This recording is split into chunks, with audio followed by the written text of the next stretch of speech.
Welcome back to Lightning Problem Solving, where you'll always get the latest manufacturing tips to solve your problems lightning fast. Today, I want to talk to the young up-and-comings that are excited about getting their careers started and the managers that are hiring them. So you got a job in manufacturing, or maybe you're in college hoping to get a job in manufacturing when you graduate. What do you need to know to be successful? It's much easier to learn how to solve problems the right way before you train yourselves how to solve problems the wrong way.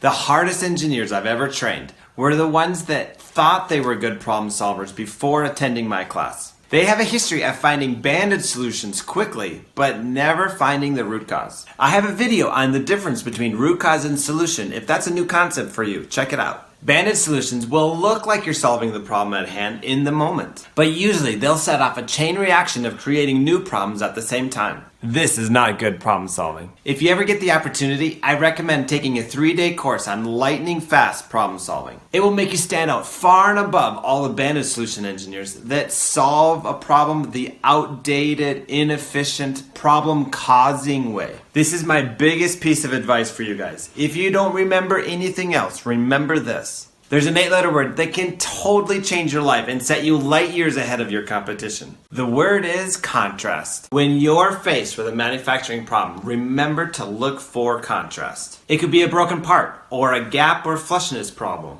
You could be dealing with scratches or a paint problem. Maybe there's a noise or a water leak you're dealing with. Your competitors are always going to be looking at the bad parts only and trying to put a bandage solution on them or try to fix them. But not you. You now know something that nobody else learned in college. You know that sticking a bandage on something might seem to fix the one thing, but it'll cause new problems in the future. When they're only looking at the bad parts, you are going to be looking at a group of bad parts and comparing them to a group of good parts. Why? Because your whole goal is to find contrast. Contrast will lead you to the root of what's causing the problem. Then you can address the root of the problem so it never comes back again. I have more specific videos on how to look for contrast in each of these situations too, if you need help getting started on a specific project. Also, I'm only a phone call away if you need advice to help you get through a tricky project. I'm here to help you to get started strong. But anyway, think about contrast. What is the difference between the good parts and the bad parts? Look at the good parts that have never failed and compare them to the bad parts. Your competition will only look at the bad parts and only think redesign.